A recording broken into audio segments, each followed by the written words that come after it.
नमस्कार मंडळी, श्री स्वामी समर्थ. स्वागत आहे तुमचं माझ्या यूट्यूब चॅनलवरती. आजचा दिवस तुम्हा सर्वांना खूप छान, सुखाचा, आनंदाचा आणि समाधानाचा जाऊ देत, हीच मी स्वामींच्या चरणी प्रार्थना करते आणि आजच्या या नवीन व्हिडिओला सुरुवात करते. पण त्या अगोदर तुम्ही माझ्या चॅनलवरती जर नवीन असाल तर चॅनलला पण लगेच सबस्क्राईब करा आणि कमेंटमध्ये श्री स्वामी समर्थ लिहायला अजिबात विसरू नका. सर्व मंगल मांगल्ये शिवे सर्वार्थ साधिके शरण्ये त्र्यंबके गौरी नारायणी नमोस्तुते.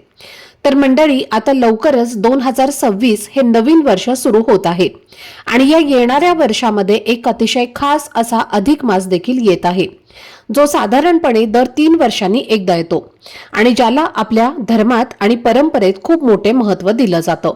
त्यामुळे अनेकांच्या मनात प्रश्न असतात की हा अधिक मास नेमका कधी सुरू होतो, कोणत्या महिन्यात येतो, किती दिवस असतो, कधी संपतो आणि या संपूर्ण काळामध्ये आपण काय करावे, काय करू नये, यामागे नेमकं आध्यात्मिक महत्त्व काय आहे.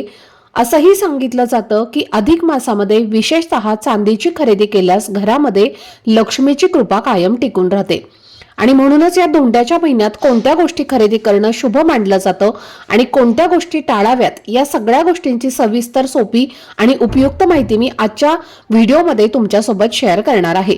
त्यामुळे व्हिडिओ हा स्किप न करता शेवटपर्यंत नक्की पहा, जेणेकरून तुमच्यापर्यंत योग्य ती माहिती पोहोचेल.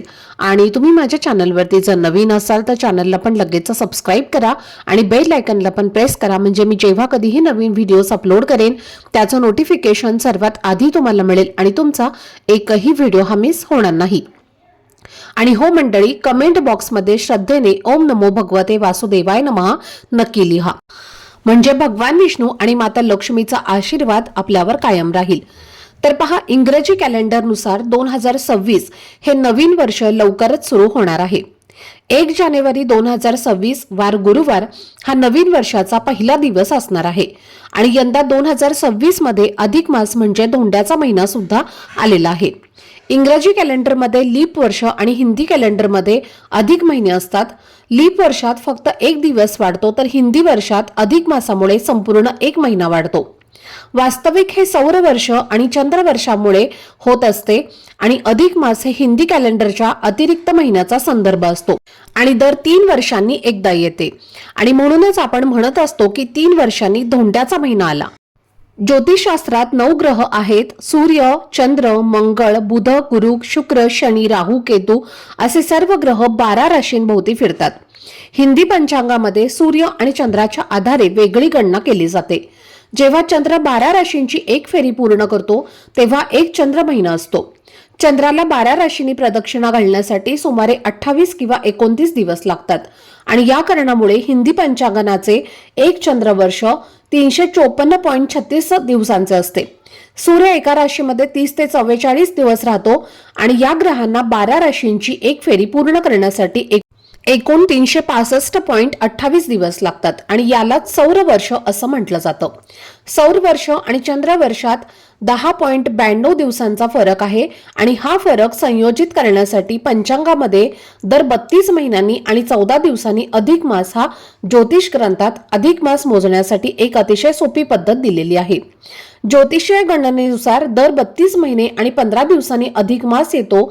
भागवत पुराणानुसार आणि पद्म पुराणानुसार या ग्रंथांमध्ये नमूद केल्याप्रमाणे प्रत्येक महिन्याची एक अधिष्ठता देवता संबंधित आहे, पण अधिक मासासोबत कोणतीही अधिष्ठता देवता जोडली नाही, त्यामुळे तो अपवित्र महिना म्हणून ओळखला जाऊ लागला. मलमास किंवा अपवित्र महिना असल्याने याला कोणतेही शुभकाम करण्यासाठी मनाई केली गेली आहे आणि त्यामुळे व्यतीत झालेल्या मलमासाने विविध देवांकडे जाऊन आपला अधिष्ठता होण्यासाठी विनवणी केली, पण कोणीही याचा स्वीकार केला नाही. देव आणि मनुष्याने त्यागलेल्या या महिन्याने वैकुंठात विष्णूला शरण जाऊन त्यांनी प्रार्थना केली. विष्णू त्यांच्यावर प्रसन्न झाले आणि त्यांनी या महिन्याला श्रीकृष्णाला शरण जायला सांगितलं आणि प्रभू श्रीराम हा विष्णूंचा 7वा अवतार मानला जातो. रामाला मर्यादा पुरुषोत्तम म्हणून ओळखलं जातं आणि श्रीकृष्ण हे भगवान विष्णूंचे 8वे आणि पूर्ण पुरुषोत्तम रूप मानलं जाते. प्रजापती पुढे म्हणतात की मलमासाने श्रीकृष्णाला आपली प्रमुख देवता मानण्याची प्रार्थना केली. श्रीकृष्णाने ती स्वीकारली आणि मलमास हा पुरुषोत्तम मास म्हणून ओळखला जाऊ लागला. तर मंडळी, असं सांगितलं जातं की भगवान श्रीकृष्णाने या विशेष महिन्याला स्वतःचे दैवी गुण अर्पण केले आणि म्हणूनच हा महिना अत्यंत पवित्र महिना मानला जाऊ लागला आणि याच कारणामुळे या काळात श्रीकृष्णाची कृपा प्राप्त व्हावी म्हणून अनेक भक्त व्रत, वैकल्य, पूजा आणि साधना करताना दिसतात आणि त्यामुळेच मलमास म्हणजेच अधिक मास हा केवळ एक अतिरिक्त महिना न राहता तो भक्तीचा, साधनेचा आणि आत्मिक उन्नतीचा महिना बनला आणि तो पुढे पुरुषोत्तम मास म्हणून ओळखला जाऊ लागला. भगवान विष्णूने या महिन्याला स्वतःचेच नाव दिले असून पुरुषोत्तम हे नाव दिल्यामुळे या महिन्याला पुरुषोत्तम महिना असंही म्हटलं जातं आणि म्हणूनच या काळामध्ये विष्णूजी तसेच त्यांचे अवतार असलेले श्रीकृष्ण आणि श्रीराम यांची पूजा विशेष फलदायी मानली जाते. आपल्या परंपरेत या अधिक मासाला धोंड्याचा महिना असंही म्हटलं जातं आणि या संपूर्ण महिन्यामध्ये शक्य तेवढे सत्कर्म करणं म्हणजेच शारीरिक, मानसिक आणि आर्थिक पातळीवर चांगल्या कार्यांमध्ये स्वतःला गुंतवणं हे अत्यंत शुभ मानलं जातं. या महिन्यात धार्मिक विधी, पूजापाठ, व्रत, उपवास आणि वैकल्य केल्यामुळे मन शांत होतं आणि स्तोत्र मंत्र पठण केल्यामुळे घरामध्ये तसेच मनामध्ये सकारात्मक ऊर्जा निर्माण होते आणि म्हणूनच या काळात अधिकाधिक मंत्रजप, स्तोत्र पठण करणं लाभदायक ठरतं. या महिन्यात श्रीमद भगवत गीतेतील पुरुषोत्तम महिन्याचे महात्म्य वाचणे, त्याचबरोबर श्रीराम कथेचे पठण करणे, विष्णू सहस्त्रनामाचं पठण करणं, गीतेतील पुरुषोत्तम योग म्हणजे 14व्या अध्यायाचे वाचन करणे, तसेच भगवद्गीतेतल्या 18 अध्यायांची नावं श्रद्धेने म्हणणे हे विशेष पुण्यदायी मानलं जातं. अधिक मासाची कथा ही भगवान विष्णू, भगवान नरसिंह आणि भगवान श्रीकृष्ण यांच्या अवताराशी संबंधित असल्यामुळे या महिन्यात या देवांची मनोभावे आणि श्रद्धेने पूजा करावी असं सांगितलं जातं. आता काही जणांना असं वाटतं की आपल्याला रोज पाठ करता येणार नाही किंवा आपल्याला रोजच्या धावपळीच्या आयुष्यामध्ये वेळच मिळत नाही, पण अशा वेळी अजिबात काळजी करू नका, कारण तुम्हाला जितका वेळ मिळेल तितक्यात तुम्ही फक्त ओम नमो भगवते वासुदेवाय नमः या मंत्राचा जप केला तरी सुद्धा तुम्हाला संपूर्ण अधिक मासाचं जे पुण्यफळ आहे तर ते आपल्याला नक्कीच प्राप्त होतं. पण त्यामागे श्रद्धा आणि विश्वास असणं फार महत्वाचं आहे. तर मंडळी, हिंदू धर्मशास्त्रानुसार अधिक मास हा संयम, साधना आणि आत्मशुद्धीचा महिना मानला जातो. त्यामुळे या महिन्यात अन्न फक्त एकदाच घेणं योग्य सांगितलं जातं, जे केवळ आध्यात्मिक दृष्टीनेच नाही तर आरोग्याच्या दृष्टीने सुद्धा खूप फायदेशीर ठरतं. कारण यामुळे शरीर हलकं राहतं, मन अधिक शांत होतं आणि या पवित्र महिन्यात दीपदानाला सुद्धा फार मोठं महत्व आहे. कारण दीपदान केल्याने घरामध्ये सकारात्मक ऊर्जा वाढते आणि मनातील अंधार दूर होतो. तसेच या महिन्यात दान, धर्म आणि दक्षिणा देणे हे अत्यंत पुण्याचं मानलं जातं. पुरुषोत्तम महिन्यात श्रद्धेने स्नान, दान, पूजा, अनुष्ठान, व्रत आणि सेवा केल्यास त्याचे विशेष फळ हे आपल्याला नक्कीच मिळतं आणि जीवनातील अनेक प्रकारचे मानसिक, शारीरिक आणि आर्थिक त्रास हे हळूहळू दूर होऊ लागतात असं शास्त्रामध्ये सांगितलेलं आहे. तर या अधिक मासामध्ये सात्विक आणि हलकं अन्न घेणं हे अधिक लाभदायक मानलं जातं. म्हणूनच गहू, तांदूळ, मूग, तीळ, राजगिरा, वाटाणा, केळी, काकडी, दूध, दही, आवळा, पिंपळ, खरपूस नारळ तसेच जिरे, खडे मीठ, चिंच आणि सुपारी यासारख्या पदार्थांचं सेवन करणं हे योग्य ठरतं. तर या महिन्यात प्रवास करणं, भागीदारीची कामं करणं, बियाणे पेरणे किंवा झाडे लावणं यासारखी कार्य चांगली आणि फलदायी मानली जातात, कारण ही कामे निर्माण आणि वाढ दर्शवणारी असतात. पण मंडळी, या अधिक मासामध्ये कोणतंही शुभ किंवा मांगलिक कार्य करणं टाळावं असंही सांगितलं जातं. त्यामुळे लग्न, साखरपुडा, नामकरण सोहळा, अष्टकादी श्राद्ध, मुंडन, कान टोचणे, ग्रहप्रवेश यासारखे विधी या काळात करू नयेत, कारण हा महिना मुख्यतः साधना आणि आत्मचिंतनासाठी असतो.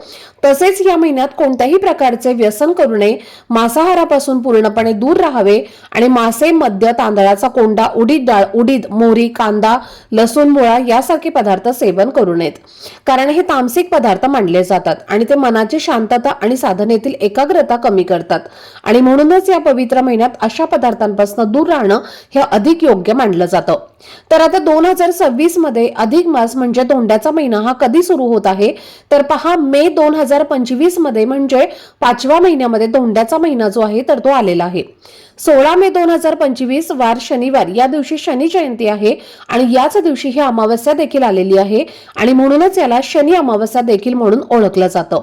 तर मे महिन्यामध्ये 16 तारखेला शनी अमावस्या असणार आहे आणि या 16 तारखेला वैशाख महिना हा देखील संपणार आहे. यानंतर अधिक महिना हा 17 तारखेपासून सुरू होणार आहे. या दिवशी वार असणार आहे रविवार. तर 17 तारखेला अधिक ज्येष्ठ महिना सुरू होत आहे आणि या दिवशी अधिक ज्येष्ठ समासारंभ, चंद्रदर्शन किंवा गंगा दशहरा प्रारंभ देखील असणार आहे. मे महिन्यामध्ये अधिक महिन्यामध्ये जे पण दिवस आहे तर त्या दिवसांना अनन्यसाधारण महत्व आहे। तर गुरुवारी गुरुपुष्यामृत योग देखील आलेला आहे, जो 21 तारखेला असणार आहे। जेव्हा पुष्य नक्षत्र गुरुवारी येतं तेव्हा गुरुपुष्यामृत योग निर्माण होतो आणि हा योग सोनं चांदी खरेदी करण्यासाठी खूप शुभ मानला जातो। या दिवशी सोन्या चांदीची खरेदी केल्याने अनेक पटीने त्यामध्ये वाढ होते आणि ते आपल्यावर कधीही मोडण्याची किंवा विकण्याची वेळ येत नाही। आणि धोंड्याच्या महिन्यामध्ये सुद्धा आपण सोनं किंवा चांदी जी आहे तर ती खरेदी करत असतो। जर तुम्हालाही धोंड्याच्या महिन्यामध्ये सोनं चांदी खरेदी करायची असेल तर तुम्ही ती गुरुपुष्यामृत योगाच्या शुभ मुहूर्तावर म्हणजेच 21 तारखेला जर खरेदी केली तर अतिशय उत्तम राहील। त्यानंतर जून महिन्यामध्ये सुद्धा 15 दिवस हा धोंड्याचा महिना असणार आहे आणि या महिन्यामध्ये देखील 3 जूनला बुधवारी संकष्टी चतुर्थी आलेली आहे आणि त्याचबरोबर 11 तारखेला कमला एकादशी देखील असणार आहे। आता यानंतर हा अधिक महिना कधी संपत आहे तर 15 तारखेला अमावस्येलाच हा अधिक महिना संपत आहे आणि या दिवशी योगायोगाने सोमवती अमावस्या देखील आलेली आहे। जेव्हा अमावस्या तिथी सोमवारी येते तेव्हा त्या अमावस्येला सोमवती अमावस्या असं म्हटलं जातं आणि ही वर्षातली सर्वात मोठी अमावस्या मानली जाते। अधिक ज्येष्ठ मास समाप्ती सोमवती अमावस्येला देखील खूप महत्व आहे। या महिन्यामध्ये शनी अमावस्या आहे, तसेच जून महिन्यामध्ये सोमवती अमावस्या, तसेच या वर्षामध्ये 2026 मध्ये अंगारक संकष्टी चतुर्थी सुद्धा 3 वेळेला येत आहे। धोंड्याचा महिना हा लेक आणि जावई यांच्या मानपान करण्याचा महिना मानला जातो। लक्ष्मी नारायणाचा जोडा म्हणून धोंड्याच्या महिन्यामध्ये त्यांची पूजा केली जाते आणि त्यांना वाण सुद्धा दिलं जातं। लेक आणि जावयाला चांदीचे वाण दिलं जातं। लक्ष्मी मातेला चांदी हा धातू अतिशय प्रिय आहे, त्यामुळे जावयाला चांदीच्या भेटवस्तू ज्या आहेत तर त्या या महिन्यामध्ये दिल्या जातात। धार्मिक दृष्टीने चांदी हा अत्यंत पवित्र आणि सात्विक धातू मानला जातो। चांदीची उत्पत्ती जी आहे तर ती भगवान शंकराच्या डोळ्यातनं झालेली आहे आणि चांदीचा संबंध प्रेमाचा कारक शुक्रधनाचा आणि मनाचा कारक चंद्राशी संबंधित आहे। आणि जेव्हा आपण चांदी ही अंगावरती परिधान करतो तेव्हा आपल्या शरीरातील पाणी आणि घटक नियंत्रित करत असते। त्याचबरोबर आपल्या शरीरातील समस्या दूर करण्यासाठी सुद्धा चांदी हा धातू खूप उपयोगी असतो। मुलीच्या आयुष्यात सुख शांती समृद्धी येण्यासाठी अधिक महिन्यामध्ये जावयाला चांदीच्या भेटवस्तू दिल्या जातात। देवी लक्ष्मी आणि भगवान विष्णू यांचा आशीर्वाद मिळवण्यासाठी दीपदानाला सुद्धा खूप महत्व आहे, त्यामुळे जावयाला चांदीचे निरांजन जे आहे तर ते दिले जाते। त्यामुळे माता लक्ष्मी आणि भगवान विष्णूंचे आशीर्वाद हे आपल्याला प्राप्त होत असतात। तसेच आपल्यावर जे काही शनी राहू केतूचा वाईट प्रभाव आहे तर तो सुद्धा कमी होतो आणि म्हणूनच या धोंड्याच्या महिन्यामध्ये आपल्या मुलीला म्हणजेच लेकीला चांदीची जोडवी जी आहे तर ती नक्की करा। आपल्या जावयाला सुद्धा चांदीची एखादी वस्तू जी आहे तर ती तुम्ही नक्की द्या। निरांजनचे आहे तर ते सुद्धा तुम्ही देऊ शकता। एवढंच नाही तर प्रत्येक मुलीने आपल्या आईला धोंड्याच्या महिन्यामध्ये नक्की साडी जी आहे तर ती खरेदी करायची आहे। आईला तुम्हाला बांगड्या भरायच्या आहेत किंवा बांगड्या भरण्यासाठी तुम्ही पैसे देखील देऊ शकता। तसेच या धोंड्याच्या महिन्यामध्ये स्नानाला सुद्धा खूप महत्व आहे, म्हणून या धोंड्याच्या महिन्यामध्ये एकदा तरी तुम्ही तुमच्या घराजवळ एखादी पवित्र नदी असेल, गंगा नदी असेल किंवा तीर्थक्षेत्र असेल तर तिथे जाऊन तुम्हाला एकदा तरी स्नान जे आहे तर ते नक्की करायचं आहे। तसेच या महिन्यामध्ये दीपदानाला सुद्धा खूप महत्व आहे, म्हणून तुम्ही दीपदान सुद्धा करायचं आहे। हे दीपदान देखील तुम्हाला शक्य असेल तर पवित्र गंगेच्या तीर्थक्षेत्री जाऊन तुम्हाला करायचं आहे। तिथं केल्याने आपल्या आयुष्यात ज्या प्रकारे दिव्याचा लख्ख प्रकाश असतो तसाच प्रकाश आपल्या आयुष्यामध्ये सुद्धा येत असतो आणि आपल्या आयुष्यामध्ये ज्या काही वाईट गोष्टी आहेत तर त्या निघून जात असतात आणि म्हणून तुम्हाला या धोंड्याच्या महिन्यामध्ये दीपदान सुद्धा करायचं आहे। तसेच या महिन्यामध्ये दानाला सुद्धा खूप महत्व आहे। या महिन्यामध्ये दान करण्याचे फळ अक्षय असतं, ते कधीच संपत नाही। जर दान करणं शक्य नसेल तर ब्राह्मण किंवा संतांची सेवा करणं हे सर्वोत्तम मानलं जातं। दान करण्यामध्ये खर्च केला तर पैसा कमी होत नाही तर तो वाढतच राहतो। ज्याप्रमाणे एका लहानशा बीजापासून एक मोठं झाड जन्माला येतं त्याचप्रमाणे या महिन्यात दान केल्याने सदैव फलदायी ठरत असतं आणि आपल्याला या दानाचं दुप्पट तिप्पट पटीने फळ जे आहे तर ते प्राप्त होतं। म्हणून तुमच्या यथाशक्तीनुसार तुम्ही जे काही दान करता येईल तेवढं दान तुम्हाला अधिक मासामध्ये करायचं आहे। तर ही अत्यंत महत्त्वाची माहिती मला तुमच्या सोबत शेअर करायची होती। आजचा हा व्हिडिओ जर तुम्हाला आवडला असेल, माहितीपूर्ण वाटला असेल तर व्हिडिओला लाईक, शेअर आणि चॅनलला सबस्क्राईब नक्की करा। भेटूयात पुढच्या व्हिडिओमध्ये, तोपर्यंत सर्वांना श्री स्वामी समर्थ।